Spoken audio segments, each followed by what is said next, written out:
Joining us now, Congressman Aaron Schock, member of the House Ways and Means Committee. Congressman, welcome. Good to have you here today. Good to be with you. So what's the significance of this move? What do you hope to get?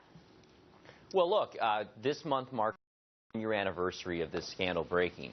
And so the first question has to be, why has it taken a year for the administration to turn over the documents that Congress, and specifically the Ways and Means Oversight Committee, which has jurisdiction over the IRS, on behalf of the American people, why has it taken them a year to turn the materials over?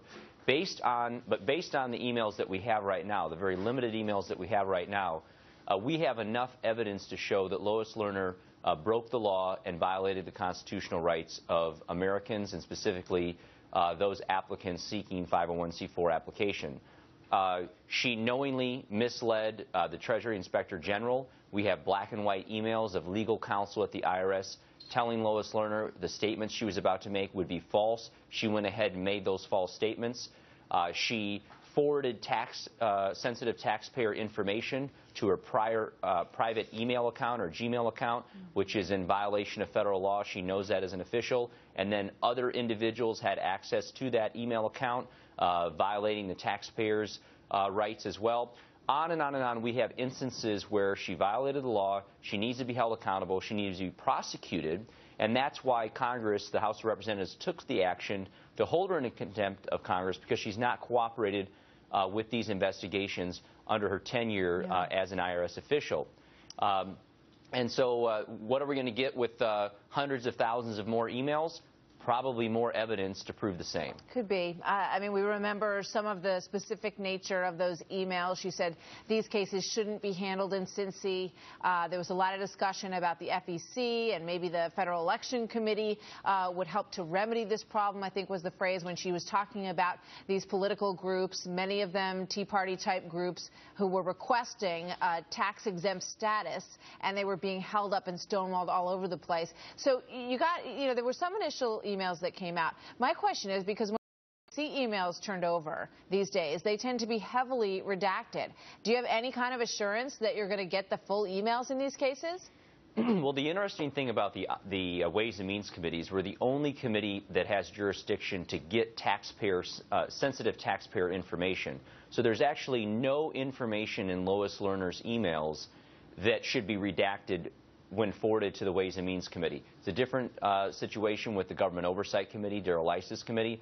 But when it comes to Ways and Means, we can see everything that she would have had in her email. So there was some fighting over the limited emails that we got. Initially, Dave Camp, our chairman, had to go back to them and say, wait a minute, you can't cross this stuff out. There's nothing that should be blocked from our viewing.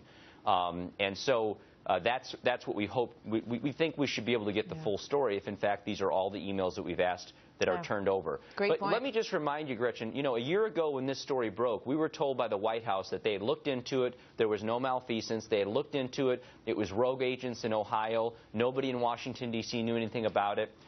And we know that's a lie. We know they had not looked into it. And we know that, in fact, Lois Lerner, the chief administrator of this portion of the IRS agency, was the one directing this behavior from the top. So that's why it's important for Congress to stay on this, and why we've taken this unprecedented action this week. More people voted in Congress to hold her in contempt than voted for Obamacare, and it was bipartisan. Yeah, great point. Congressman, before I let you go, I do want to ask you a little bit about the Select Committee on the Benghazi terror attack, because that's now beginning to take shape at this hour. We now know who the Republicans are going to be. John Boehner has announced that these 7 Republican representatives will serve on that. Democrats are considering boycotting the panel. That's the latest that we've heard. Congressman Trey Gowdy, who's going to head that committee, drew sharp criticism from across the aisle for his reaction to the committee announcement this week. He called it a trial. He called it a trial. Does that tell you everything you need to know? Frankly, it serves them better than for them to let them be themselves. That's why a lot of people say, just let them show who they are with all of this. Any of our witnesses can hold their own. What do you say to Nancy Pelosi on that, sir? Well, first of all, anybody to suggest that Congress should not investigate why these four dead Americans did not get the full support of our military and State Department at a time in need is to suggest that we should abdicate our responsibility as United States congressmen and women to provide oversight over the federal government. Let's remember that Article 1 of the Constitution empowers the Congress, created the Congress, not the executive branch, not the judicial branch, the Congress. And so our founding fathers gave us enormous responsibility to hold these bureaucrats and executive members to account. Got it. And again, we were told when this story broke that it was because of a video. We know that wasn't true. That we couldn't respond in time to save their lives. We now know that isn't true. Understood. And so that's why we have to continue. If the administration would cooperate, if Nancy Pelosi would call on the administration to fully cooperate, we wouldn't have to have All right, Congressman, this select committee. Thank you very much. Thanks Good for to have you having with me us today.